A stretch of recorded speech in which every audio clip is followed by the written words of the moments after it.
Ayan, okay na. Natapos na natin takpan. Testing naman natin. Yun, ilaw na yung ating sensor. Wait lang tayo ng mga ilang segundo para umilaw.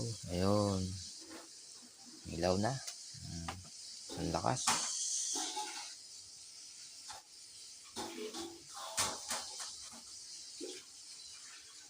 Power off. Power on. So mayroon siyang delay kasi mayroon siyang sensor na ilang segundo bago siya umilaw. Ayan, yun, malakas. So okay na to.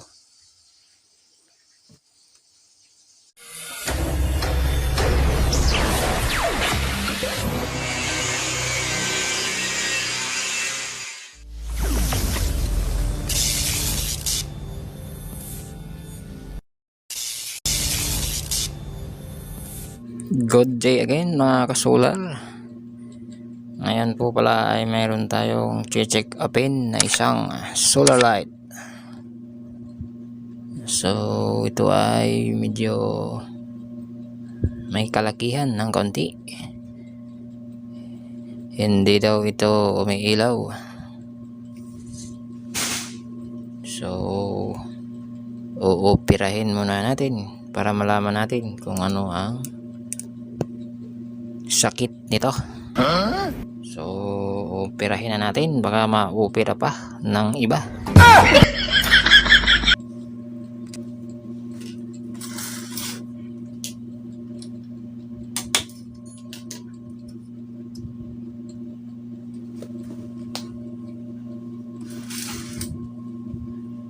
I-try nga pala nating pindutin yung kanyang power on button dito kung iilaw ba. Ayun, pumitik na. So ayan, wala man lang siyang kakurap-kurap. As in natutulog na, parang patay na talaga ito. Ginagawa mo? So, wala. Buksan natin.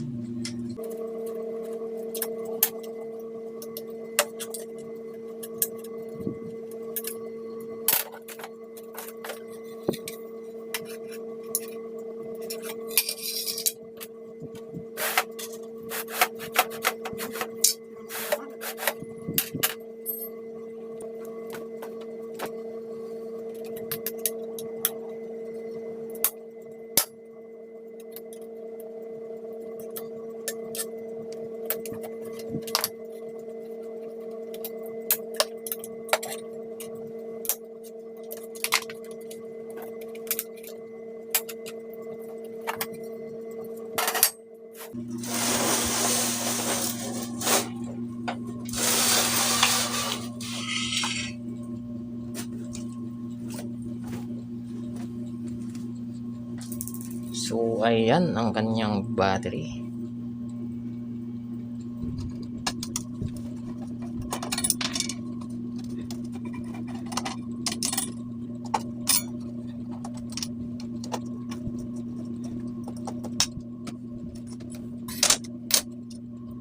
Mayroon siyang 12.8 volt, 24 ampere hour.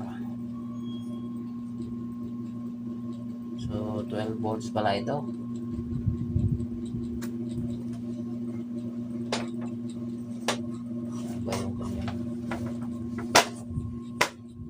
Buksan lang natin ang mayos.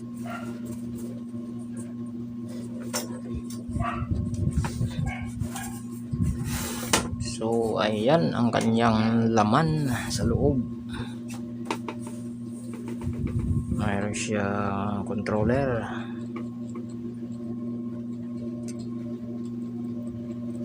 So ito yung kanyang battery. So voltage measurement muna tayo sa battery. Check natin kung may kuryente pa. So ito na, sukatin na natin yung battery kung may kuryente pa. Ayun yung ating tester. Ayan, wala tayong nare-reading. Ibig sabihin, patay na yung battery. Ayun. So, wala.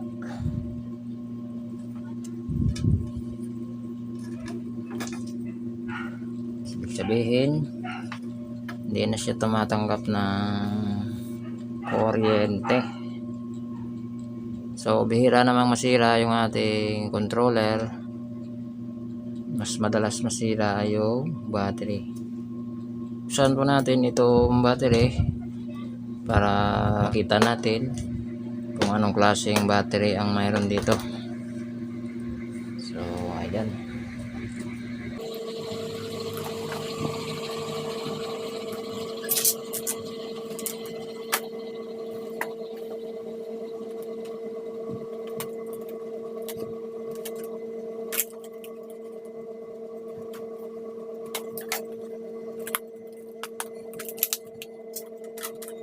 Ayan. Nangangamoy na po yung battery. Yan ang kalimitan kong naamoy kapag sira ang battery. Kumatas na yung battery sa loob. Mabaho.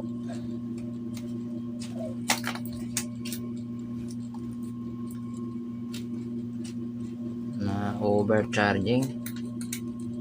Para na overcharging siya, tumagas. Yan. Basa ang loob.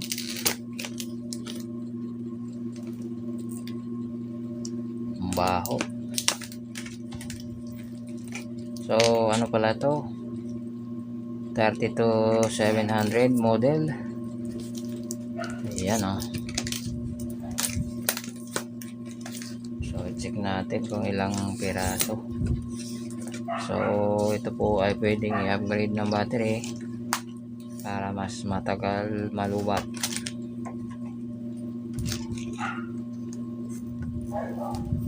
Marami na po akong nagawang in-upgrade ang battery. Yan naman po ay kayang i-full charge buong araw.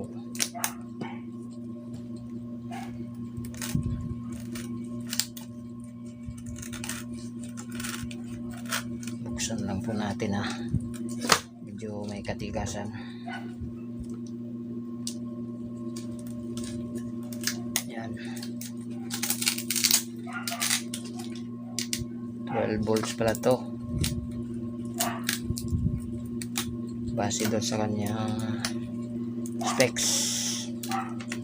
12.8.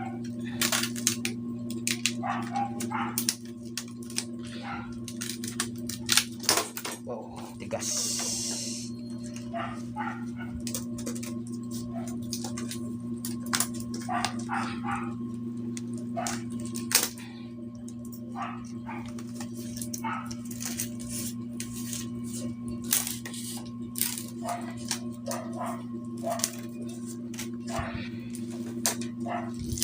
So, ayan po ang laman sa loob.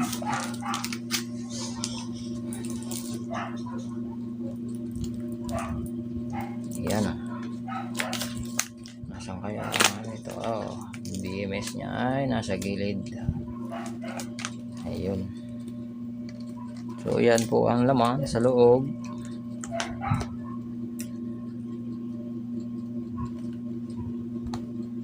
So, 16 pieces na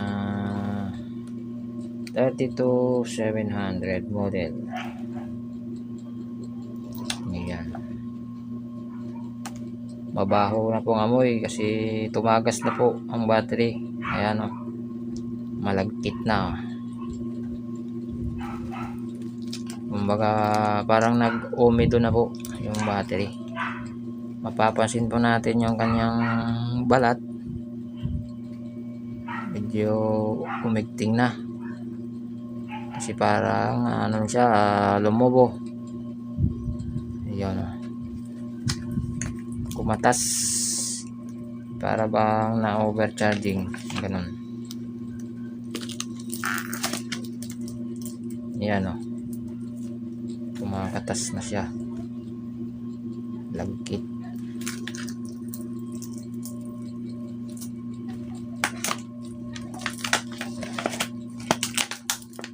Check po natin yung voltage per cell kung may nare-reading pa tayo.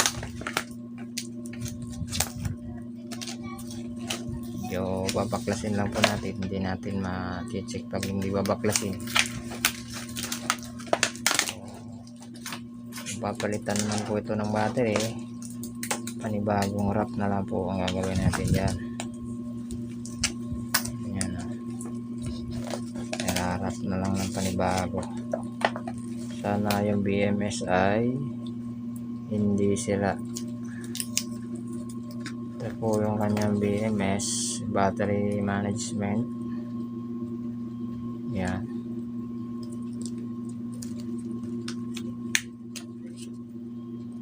Minsan po nadadamage din ito. Ayan o. So sana ay goods pa. Ayan o. Puro kalawang na po. Check pa rin po natin yung mga cells.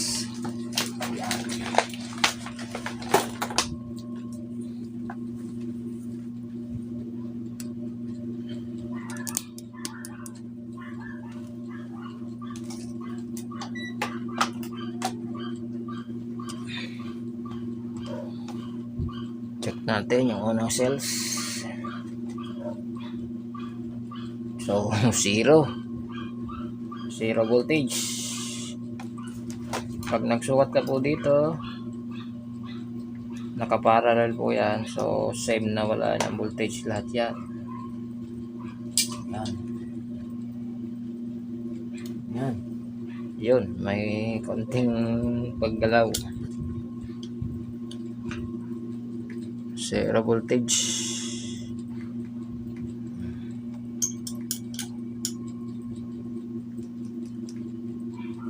So, pangalawang cells tayo.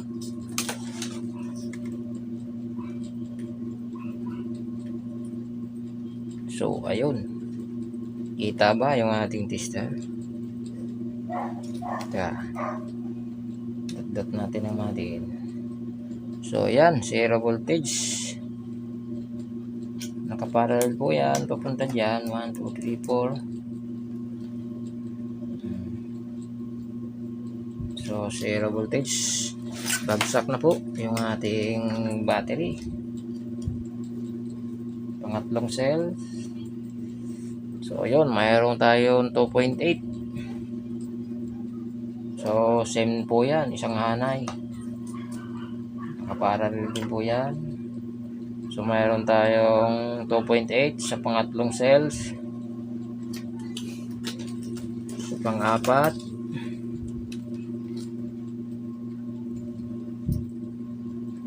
Ayun, mayroon tayong 0.2 or 0.22.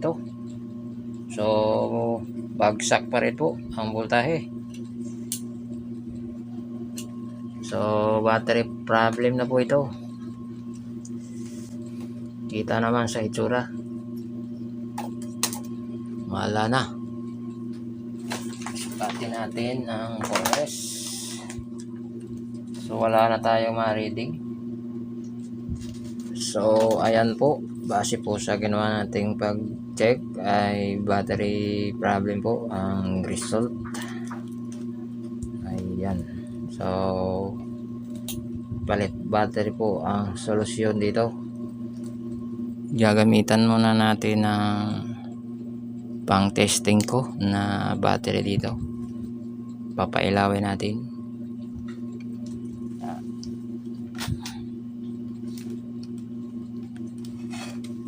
So, ite-testing lang natin kung ilaw.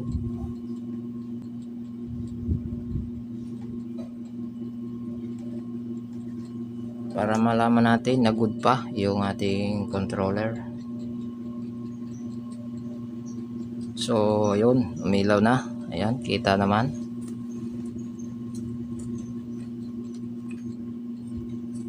Power off. Ayan.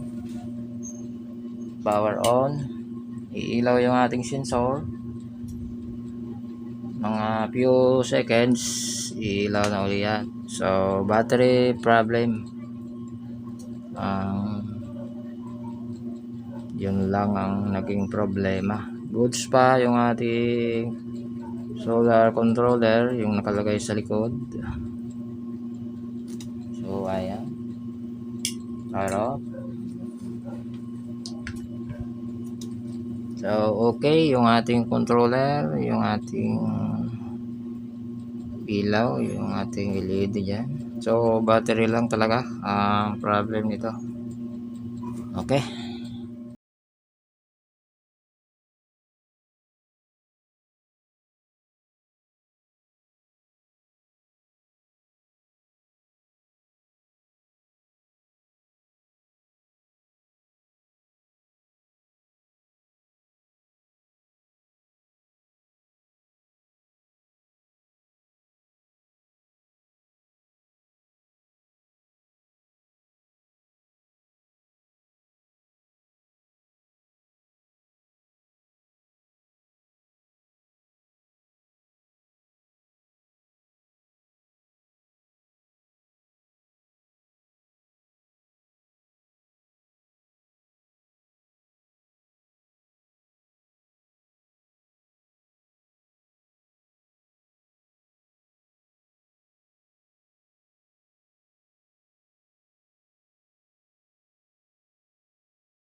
Ayan, okay na. Natapos na natin takpan.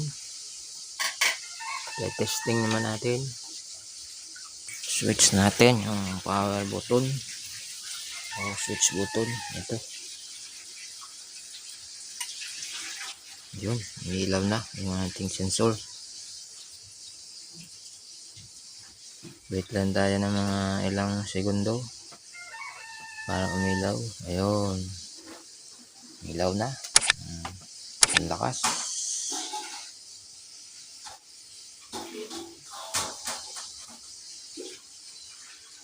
Power off.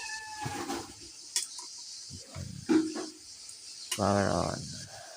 So mayroon siyang delay kasi mayroon siyang sensor na ilang segundo bago siya umilaw. Ayan. Yun. Malakas. So okay na to.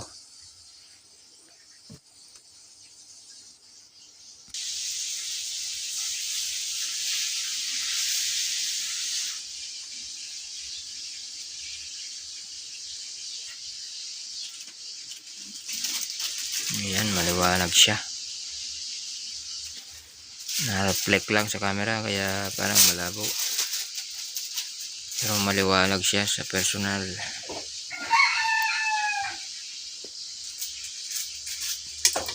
Okay. Siya nga po pala yung ating pinalitan na battery ay ito 4S 4P. So yung naka-install na po dyan ay 4S 5P na. So nag-upgrade na po tayo para medyo makunat-kunat siya. So same lang po ang milliamp hour natin ilagay, 6,000 milliamp hour, model 32700. So ang isang piraso po ng 32700 ay 145 ang isa. So yan po ay 20 pieces yung ating nilagay. So ayan, at okay na. So ayan, dagdag ko lang ito sa ginawa nating bagong battery pack, 4S 5P. So pumapatak na siya ng 30 milliamp hour.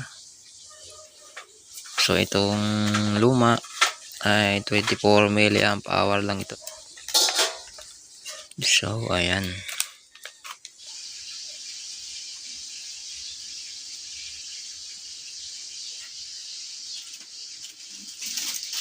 Ayan, maliwanag siya. Na-reflect lang sa camera kaya parang malabo. Pero maliwanag siya sa personal.